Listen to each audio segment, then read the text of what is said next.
नमस्कार, आप देख रहे हैं स्पेशल रिपोर्ट न्यूज रूम से। आपके साथ मैं हूं अंजना ओम कश्यप। 40 दिन, पूरे 40 दिन लॉकडाउन का पालन करके हमने महामारी को, कोरोना के ऐसे कंट्रोल किया कि दुनिया कायल हो गई कि देखिए भारत में कैसे वक्त रहते कदम उठाया गया।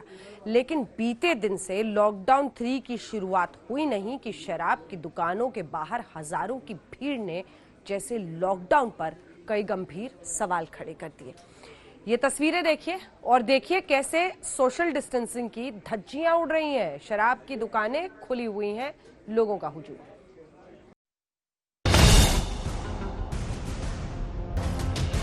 कोरोना संक्रमण काल के 40 दिनों बाद जब थोड़ी ढील मिली तो सड़कों के नजारे बदल गए। सरकारी दफ्तर खुल गए, बाजार खुल गए, सड़कों पर लोगों की आवाजाही शुरू हुई तो गाड़ियों की भी कतारें लग गई। सबसे ज्यादा लंबी लाइन तो शराब की दुकानों के आगे लग गई। सोशल डिस्टेंसिंग की धज्जियां उड़ गई।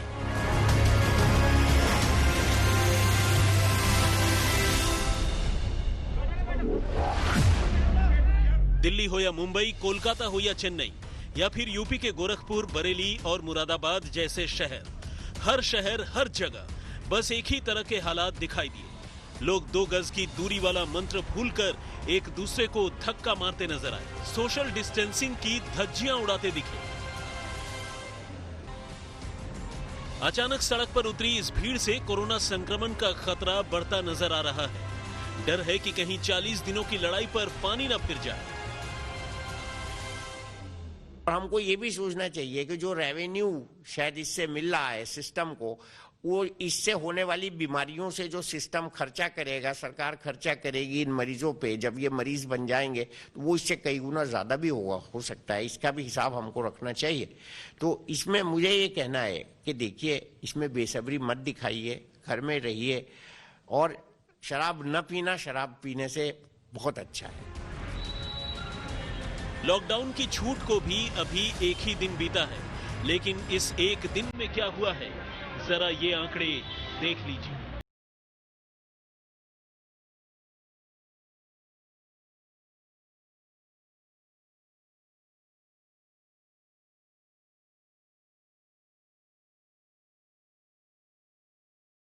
पिछले 24 घंटों में देश में कोरोना संक्रमण के सबसे ज्यादा केस सामने आए हैं। देश भर में पिछले 24 घंटे में 3,900 से ज्यादा पॉजिटिव केस आए हैं। सोमवार को कोरोना संक्रमण के 42,533 केस थे, जो आज बढ़कर 46,433 तक जा पहुंचे। पिछले 24 घंटे में सबसे ज्यादा 195 कोरोना संक्रमितों ने दम तोड़ दिया। हालांकि इसी दौरान 1,020 लोग ठीक होकर घर भी जा चुके हैं। पिछले 24 घंटे में 3,900 एडिशनल केसेस कंफर्म नोट किए गए हैं, जिसके कारण हमारी कुल कंफर्म केसेस की संख्या अब बढ़कर 46,433 हो चुकी है। पिछले 24 घंटे में भारत में कोविड-19 के कारण हुई डेथ्स में 195 केसेस का इंक्रीज नोट किया गया है, जिसके कारण कुल डेथ्स की संख्या अब बढ़कर 1,568 हो चुकी है। लॉकडाउन में रेड जोन होने के बावजूद दिल्ली सरकार ने कुछ ज्यादा ही उदारता दिखाई। सरकारी दफ्तर खोले हैं, बाजार में दुकानें खोल दी हैं, तो पूरी दिल्ली में शराब के ठेके खुल गए और अब दिल्ली में कोरोना की हालत भी चिंता में डालने वाली है। दिल्ली में कोरोना के 4,898 मामले सामने आए हैं। अब तक 64 लोगों की जान जा चुकी है और पिछले 24 घंटे में कोरोना के 349 नए केस सामने आए हैं। दिल्ली के कानून मंत्रालय के एक अधिकारी के कोरोना पॉजिटिव मिलने के बाद शास्त्री भवन की 4थी मंजिल के एक हिस्से को सील कर दिया गया। राष्ट्रपति भवन और संसद परिसर में कोरोना पॉजिटिव केस मिलने के बाद अब ये नंबर आया है शास्त्री भवन का। यहाँ विधि और कानून मंत्रालय यानी लॉ एंड जस्टिस मिनिस्ट्री के एक अफसर के कोरोना पॉजिटिव पाए जाने के बाद इस पूरे इलाके को सील कर दिया गया है। यानी जो 4 नंबर फ्लोर है जिस पर वो अफसर बैठा करते थे और उनके साथी, उस इलाके को सील कर दिया गया है। गेट नंबर 2 जहां से इनका आना जाना होता था, इस गेट को सील कर दिया गया है और इसे पूरा डिसइंफेक्ट किया गया है। इसके साथ ही सीआईएसएफ के अधिकारी पूरे जिम्मेदारी संभाल रहे हैं। जो भी आने जाने वाले व्यक्ति हैं जो दूसरे दरवाजों से आ जा रहे हैं, उनका थर्मल टेम्परेचर लिया जा रहा है। इसके साथ ही सारे इंतजाम लिए जा रहे हैं। दिल्ली ही नहीं, दूसरे राज्यों में भी कोरोना के बढ़ते मामलों ने खतरे की घंटी बजा दी है। महाराष्ट्र में 24 घंटे में 771 कोरोना के मामले सामने आए हैं, जबकि 35 लोगों की मौत हो गई है। महाराष्ट्र में अब तक 14,541 कोरोना के मरीज हो गए हैं, जबकि 583 लोगों की संक्रमण से मौत हुई है। गुजरात में 24 घंटों में कोरोना के 376 मामले सामने आए हैं, जबकि 29 लोगों की जान चली गई है। गुजरात में कोरोना संक्रमित मरीजों की संख्या 5800 के पार है। वहीं 319 लोग अब तक कोरोना से दम तोड़ चुके हैं।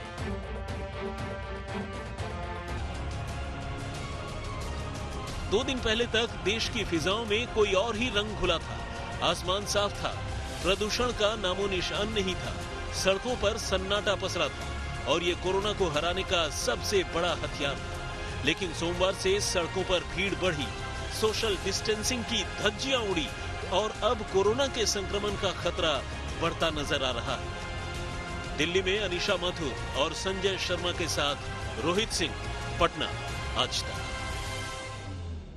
सोशल मीडिया पर कई चुटकुले चल रहे थे कि अर्थव्यवस्था में अगर फिर से जान फूंकनी है, अगर राज्यों को उनका राजस्व चाहिए, तो यही शराब और इसी की बिक्री के जरिए ये सब कुछ मुमकिन हो पाएगा। दिल्ली सरकार ने तो कीमतें भी बेतहाशा बढ़ा दी हैं।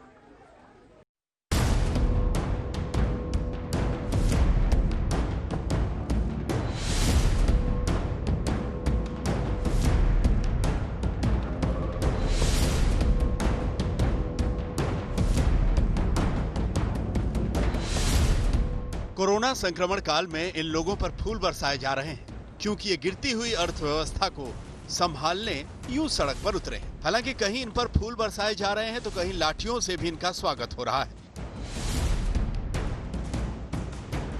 ये नजारा हमारे देश की ब्लैक कॉमेडी है। सोशल मीडिया पर चुटकुलों में इन्हें देश की अर्थव्यवस्था को संभालने वाले बहादुरों का तमगा दिया जा रहा है, लेकिन सरकारें तो इसे गंभीरता से ले रही हैं। इन्हीं के जरिए खाली खजाने को भरने की कवायद शुरू हो गई। दिल्ली सरकार ने शराब के दामों में 70% की बढ़ोतरी कर दी है। सरकार ने शराब की एमआरपी पर 70% कोरोना फीस लगाया है। आंध्र प्रदेश सरकार तो दिल्ली से भी आगे निकली। उसने शराब के दामों में एमआरपी पर 75% की बढ़ोतरी कर दी। हम यहाँ लेने आए थे, लेकिन हम सुबह से ढूंढ रहे हैं, कहीं पर सब जगह बंद है और इतना महंगा कर दिया। उसके बाद 70% बढ़ा दिया है। 70% इन्होंने बढ़ा दिए। दिल्ली सरकार की शराब से कमाई के आंकड़े आप देखेंगे तो हैरान रह जाएंगे। 2018-19 में दिल्ली सरकार को शराब की बिक्री से 5,700 करोड़ रुपए की आमदनी हुई थी। 2020-21 में दिल्ली सरकार ने शराब बिक्री से 6,279 करोड़ रुपए की कमाई का लक्ष्य रखा है। पूरे देश की बात करें तो 2020-21 में सभी राज्यों ने शराब की बिक्री से कुल 1,75,501 करोड़ रुपए के राजस्व का लक्ष्य रखा है। एक अनुमान के मुताबिक देश में शराब की बिक्री से करीब 15,000 करोड़ रुपए हर महीने का राजस्व आता है। शराब की इस अंधाधुंध बिक्री और सरकार को होने वाली आमदनी को लेकर ही तो राज्य सरकारें बेचैन थी। पंजाब सरकार ने तो विधिवत पत्र लिखकर केंद्र सरकार से शराब की दुकानें खोलने की मांग की थी। एक्साइज ड्यूटी एक साल की मेरी 6,200 करोड़ मुझे आती है, और अगर आप शराब बंद कर दो, एक्साइज ड्यूटी तो शराब ही है और क्या है, थोड़ा सा पेट्रोल और ऑयल में आती है, बाकी तो सभी शराब का है। तो मैंने कहा अगर आपने शराब बंद करनी है तो फिर मुझे कॉम्पनसेट 6,000-2,000 करोड़ दो। राज्यों से शराब की बिक्री पर लगी पाबंदी हटाने की मांग यूं ही नहीं आ रही थी। सोमवार को लॉकडाउन 3 लागू होने के साथ शराब की दुकानें खुली तो पैसे बरसने लगे। उत्तर प्रदेश में पाबंदी हटने के बाद सोमवार को 300 करोड़ रुपए से ज्यादा की शराब बिकी। महाराष्ट्र में 200 करोड़ तो राजस्थान में 59 करोड़ की शराब बिकी। कर्नाटक में 45 करोड़, आंध्र प्रदेश में 40 करोड़ तो छत्तीसगढ़ में 25 करोड़ रुपए की शराब की बिक्री हुई।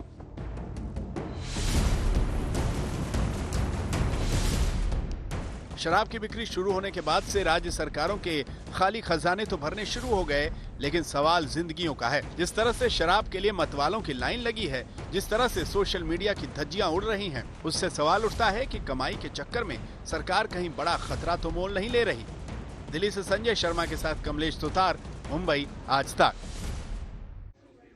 और दिल्ली के मुख्यमंत्री अरविंद केजरीवाल ने तो जैसे इसे ही राजस्व कमाने का मंत्र बना लिया है। एक तरफ शराब की दुकानों की बिक्री, उसमें भी आज दूसरे दिन 70% की बढ़ोतरी। तीसरी तरफ पेट्रोल डीजल के दाम बढ़ा दिए। डीजल का एक दिन में दाम बढ़ने का रिकॉर्ड बन गया आज।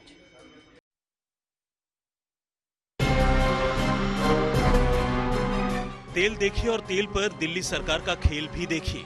खेल भी बिल्कुल ऐतिहासिक। कमाई बढ़ाने के लिए दिल्ली सरकार ने डीजल के दामों में रिकॉर्ड तोड़ बढ़ोतरी कर डाली।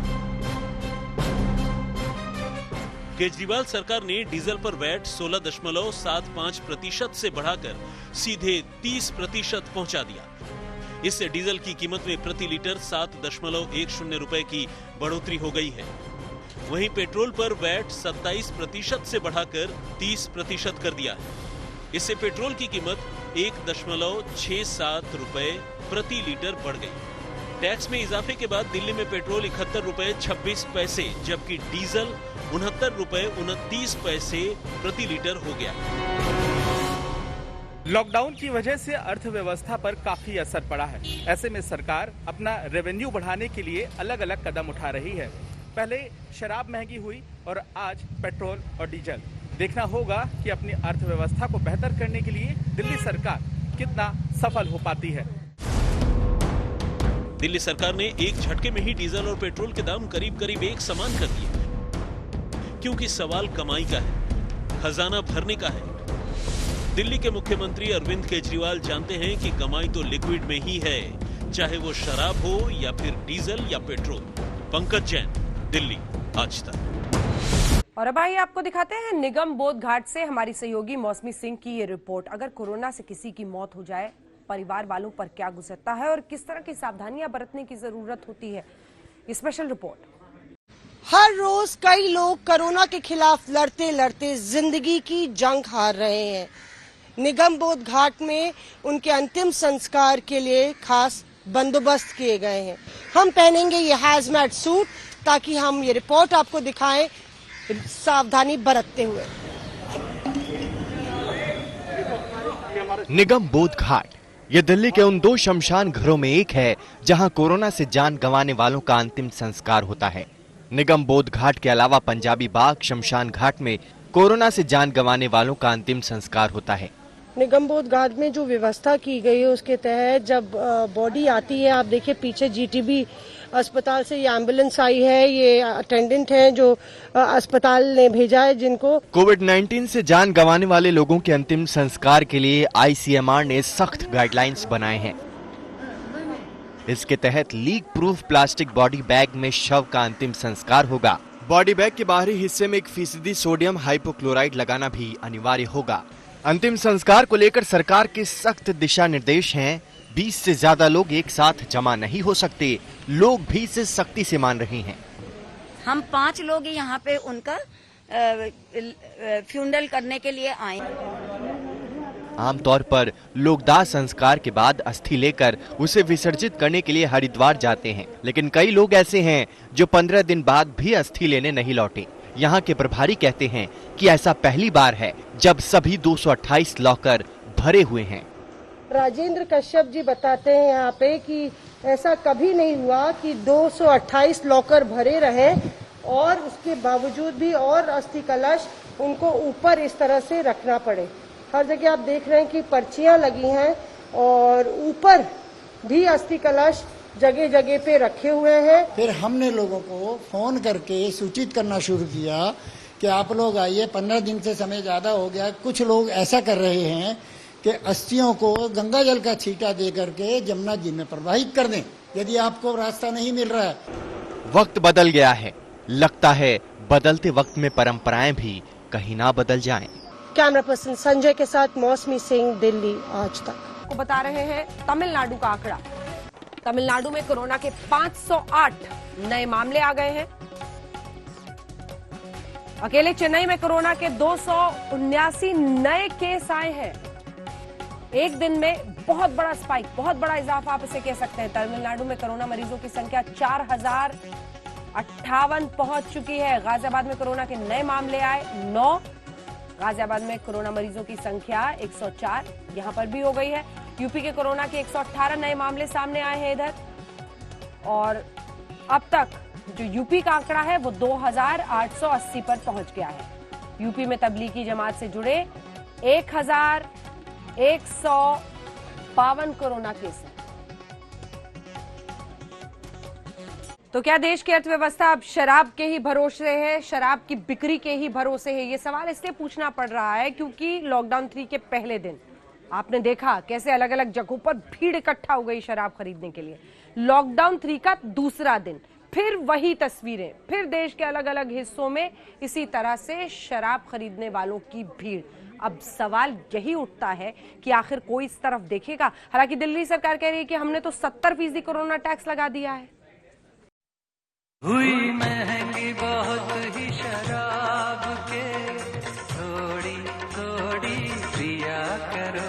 70% बढ़ाया है। खरीदने की बात नहीं है, आदमी क्या चाहता है एक बोतल भी मिल जाए ना तो ठीक है। पियो लेकिन रखो हिसाब के थोड़ी थोड़ी पिया करो, के थोड़ी थोड़ी पिया करो। We are also paying for it. We are not getting it for free. कोई दिक्कत नहीं सर, परेशान होने से तो बढ़िया है, इधर ब्लैक से लेते हैं लोग बाग। हुई महंगी बहुत ही शराब के थोड़ी थोड़ी पिया करो। बिल्कुल मिलनी चाहिए, हम सुबह से मेहनत करके बैठे हैं। आप 70% टैक्स देने के लिए तैयार हैं? जी बिल्कुल, 100% भी होता तो भी देते। थोड़ी थोड़ी पिया करो, के थोड़ी थोड़ी पिया करो। थोड़ी थोड़ी पिया करो, थोड़ी थोड़ी पिया करो। हुई महंगी बहुत ही शराब कि थोड़ी थोड़ी पिया करो। पंकज उधास ने लोगों को समझाया था, लेकिन ये लॉकडाउन वाली शराब है, इसका ना हिसाब है ना किताब है। ठेकों पर लोगों की लाइनें बेहिसाब है। रखो हिसाब के थोड़ी थोड़ी पिया करो। ब्लैक में भी लेके पी रहे थे, वहाँ 4 गुना देंगे, डबल देंगे। छोटा सा जुगाड़ करके अपना एक बोतल के लिए इधर आया हूँ, वो भी मिले तो मिले, ठीक है। अजी ये तो पड़ा था पिछला, एक बोतल के जुगाड़ करके लाए हैं किसी से। लाइन में लगा रखा है, सुबह 8 बजे से 10 बजे का वो टाइम लिखा हुआ, 10 बजे खुलेगा। लोग यहाँ पे 8 बजे खड़े, कुछ नहीं हो रहा। 40 दिन से कोरोना के लॉकडाउन में सुस्त पड़ी इकोनॉमी को रफ्तार देने के लिए सरकार ने ठेके खुलवाए थे, लेकिन सरकार को भी इस बात का अंदाजा नहीं था कि शराब का सुरूर सिर चढ़कर बोलेगा। इस वक्त हम मौजूद हैं पूर्वी दिल्ली के विश्वास नगर इलाके में। मेरे पीछे जो आप तस्वीरें देख रहे होंगे ये आपको हैरान कर देंगी। ये लोग पिछले कई घंटों से शराब के ठेके के बाद इस उम्मीद के साथ खड़े हैं कि इनको शराब मिलेगी, लेकिन सोशल डिस्टेंसिंग की धज्जियां इस इलाके में उड़ती हुई नजर आ रही है। एक के ऊपर एक आदमी जो है वो दूसरे के ऊपर चढ़ता हुआ नजर आ रहा है। देश की राजधानी में शराब के लिए मार मच गई। कोरोना के लिए देश भर में जिस सोशल डिस्टेंसिंग की दुहाई दी जा रही है वो ठेकों पर आकर धराशायी हो गई। पुलिस को लाठियां बरसानी पड़ गई। उसके बाद भी भीड़ काबू में नहीं आई तो कई जगह ठेके भी बंद करा दिए गए। कल सोमवार को काफी भीड़ हुई, काफी लाइनें हुई और दिल्ली पुलिस ने 12 बजे तक पूरी दिल्ली के ठेके बंद कर दिए। आज सुबह मंगलवार सुबह 5:30 बजे से लाइनें लगनी शुरू हो गई हैं और इस वक्त हम हैं नॉर्थ दिल्ली के तिमारपुर इलाके में, जहां पर पुलिस के ऑर्डर्स हैं कि आज ठेका नहीं खुलेगा। लेकिन जैसा कि आप देख रहे हैं पुलिस वाले डंडा दिखा दिखा के लोगों को घर जाने के लिए वार्न कर रहे हैं, लेकिन कोई भी ठेके के बाहर से भीड़ जो है कम होती नजर नहीं आ रही है। दिल्ली सरकार ने सोमवार को ट्रेलर देखा तो मंगलवार से शराब पर 70% कोरोना टैक्स लगा दिया, यानी शराब की मौजूदा कीमत में 70% का इजाफा कर दिया। लेकिन पीने वाले तो एक बोतल के लिए पर्स भी खाली करने को तैयार हो गए। फिर दिल्ली के चंदन नगर में शराब पर पैसे लुटाने वालों का फूलों से स्वागत किया गया। जी हाँ, इस शख्स को देखिए कैसे शराब की लाइन में लगे लोगों पर फूल बरसा रहे हैं। और जब इससे किसी ने पूछा कि भैया फूलों की ये बरसात क्यों? तो जानते हैं जवाब क्या है। आप ही हमारे देश की इकोनॉमी हो। डाल रहा है ये आप लोग हमारे देश की इकोनॉमी हो। दिल्ली में लक्ष्मी नगर से लेकर देश बंधु गुप्ता रोड तक, झंडेवालान से लेकर चंदर नगर तक और तिमारपुर से तिलक नगर तक, मयूर विहार फेज 1 से लेकर सिविल लाइंस तक ठेकों पर लोगों की लंबी लंबी लाइनें लगती हुई दिखाई दी। कैसे कोरोना, काहे का कोरोना, कौन सी सोशल डिस्टेंसिंग, बोतल के आगे वायरस की क्या औकात है। इस वक्त हम मौजूद हैं दिल्ली के मयूर विहार फेज 1 में और ये लिकर शॉप है जो आज खुली हुई है। आज स्टेट गवर्नमेंट की तरफ से आदेश दिए गए हैं कि 70% टैक्स में हाइक होगा जो एमआरपी प्राइस है लिकर की। आप देख सकते हैं यहाँ पे ये शॉप की शुरुआत होती है, यहाँ पे सभी लोग खड़े हैं और दूसरी साइड ये गेट है, ये गेट यहाँ पे बंद कर दिया जाता है जैसे यहाँ पे 10 लोग की एंट्री हो जाती है। यहाँ से हम बाहर निकलते हैं तो आप ये देखिए यहाँ से कितनी लंबी लाइन लगी हुई है। पीछे मेट्रो स्टेशन यहाँ से 2 किलोमीटर दूर है और वहाँ तक ये लाइन स्ट्रेच हो रखी है। हम आपको बता दें कि लॉकडाउन के दौरान दिल्ली सरकार को राजस्व आना बहुत कम हो गया था।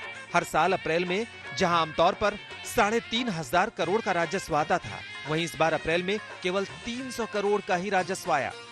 अब दिल्ली सरकार ने केंद्र की गाइडलाइंस के मुताबिक दुकानें खोलने की इजाजत दे दी। पहले लॉकडाउन और लॉकडाउन 2 के दौरान सब कुछ बंद रहा। इस दौरान शराब की बिक्री भी बंद थी, जिसकी वजह से रोजाना 700 करोड़ रुपए का नुकसान हुआ। अब लॉकडाउन 3 में न सिर्फ शराब की दुकानें खोली गई हैं, बल्कि शराब पर 70% स्पेशल कोरोना टैक्स भी लगा दिया गया है। दिल्ली में सुबह 9 बजे से शाम 6:30 बजे तक शराब की दुकानें खुली रहेंगी, लेकिन ठेकों पर लोग दुकानें खुलने से पहले ही आकर खड़े हो जा रहे हैं। शराब की इन कतारों में पुरुष ही नहीं, महिलाएं भी हैं। सरकार ने ये सोचकर शराब पर 70% कोरोना टैक्स लगाया कि कमाई भी हो जाएगी और महंगाई के चलते सोशल डिस्टेंसिंग भी हो जाएगी। इस वक्त सरकार की कमाई में तो कोई कमी नहीं है, लेकिन सोशल डिस्टेंसिंग की धज्जियां उड़ रही हैं। आज तक ब्यूरो। हुई महंगी बात ही शराब के, थोड़ी थोड़ी पिया करो। शराब आखिर कितनी है जरूरी, ये सवाल अब कई लोग पूछ रहे हैं। वैसे कुछ राज्यों ने अब पहल की है, बताया जा रहा है कि शराब की होम डिलीवरी भी की जाएगी। कौन से राज्य की कितनी हुई कमाई शराब की बिक्री से, देखिए।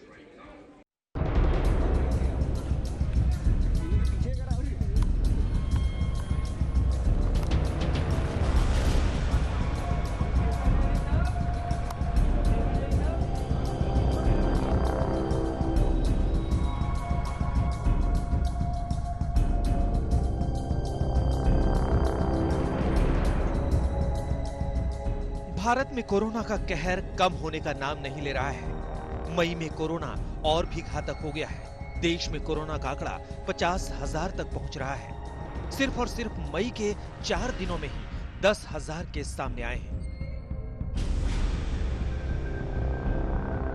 एक तरफ कोरोना का कोहराम है तो दूसरी तरफ शराब के शौकीनों की भरमार है। यूपी से लेकर चंडीगढ़ तक, महाराष्ट्र से लेकर उत्तराखंड तक लॉकडाउन में शराब की छूट मिलने से शहर शहर शराब के ठेकों पर लोगों का जमावड़ा लग गया है।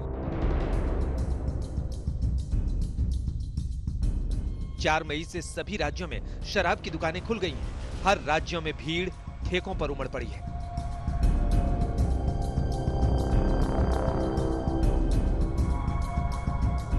सबसे पहले आपको उत्तर प्रदेश की तस्वीरें दिखाते हैं। वाराणसी में तो शराब की बोतलों के जरिए ही सोशल डिस्टेंसिंग का फॉर्मूला अपनाया गया। घरों के बीच में ही शराब की खाली बोतलों को ही कतार में लगा दिया गया और उनकी नंबरिंग कर दी गई। फिर नंबर के मुताबिक शराब के शौकीन आते गए और आसानी से शराब खरीदते गए। ये बहुत अच्छा तरीका है। नंबर लगाने पे खाली शीशियों का नंबर लगा के लोगों को शराब दिया जा रहा है। ये बहुत अच्छा तरीका है। सोशल डिस्टेंसिंग का पालन किया जा रहा है। जबकि फर्रुखाबाद में शराब की दुकानें खुलते ही लंबी लंबी कतारें लग गई और सोशल डिस्टेंसिंग की धज्जियां उड़ गई। इसके अलावा गाजियाबाद के इंदिरापुरम में भी ठेके पर लंबी लंबी लाइन लग गई। यूपी में लोगों ने बड़ी मात्रा में शराब का स्टॉक करना शुरू कर दिया है। जब इसकी जानकारी आबकारी विभाग को मिली तो उसने शराब की लिमिट तय कर दी। तय लिमिट के मुताबिक एक व्यक्ति को एक दिन में 750 ml की एक बोतल 2 अद्धे या 3 पौवे ही दिए जाएंगे। बियर की 2 बोतलें या 3 केन बियर ही एक बार में खरीदे जा सकेंगे। हम आपको ये भी बता दें कि लॉकडाउन 3 में जैसे ही शराब की दुकानें खुली तो पहले ही दिन यूपी में करीब 300 करोड़ रुपए की शराब और बियर बिकी, जबकि अकेले लखनऊ में एक दिन में 6.5 करोड़ रुपए से ज्यादा की शराब की बिक्री हुई। मुंबई में भी ठेके खचाखच भरे पड़े हैं। कोई सोशल डिस्टेंसिंग का पालन नहीं हो रहा है। दूसरा दिन है जब वाइन शॉप्स को खोला गया है। इस वक्त हम मुंबई के साउथ मुंबई के फोर्ट इलाके में मौजूद है और आप देखिए जो शराब की दुकान है वहां पर किस तरीके से भारी भीड़ लोगों की नजर आ रही है। मुंबई पुलिस के ऑफिशियल्स भी यहां पर मौजूद है, लेकिन वो भीड़ को बराबर से काबू नहीं कर पा रहे हैं। यहाँ पर कई सारे कांस्टेबल्स भी मौजूद थे। वो बार बार लोगों से अपील कर रहे थे कि सोशल डिस्टेंस का फॉलो करे, सोशल डिस्टेंस मेंटेन करे, लेकिन वैसा बिल्कुल भी नजर नहीं आ रहा। आप देख सकते हैं कितनी ज्यादा भीड़ यहाँ पर लोगों की, और इस तरफ की जो कतारें हैं वो देखिए, जो रोड का उस तरफ है, जो 2 सिग्नल छोड़ के वहां तक लंबी लाइनें यहाँ पर लगी हुई है। हम आपको बता दें कि महाराष्ट्र में 4 मई को एक ही दिन में शराब की बिक्री से 11 करोड़ रुपए की कमाई हुई। महाराष्ट्र में सोमवार को 4 लाख लीटर शराब बेची गई। इसके साथ ही राजस्थान में लॉकडाउन के बीच शराब की कमाई शुरू हुई तो सोशल डिस्टेंसिंग ताक पर रख दी गई। राजस्थान के भरतपुर में शराब विक्रेता जमकर ग्राहकों की जेब काट रहे हैं और औने पौने दाम पर शराब बेच रहे हैं।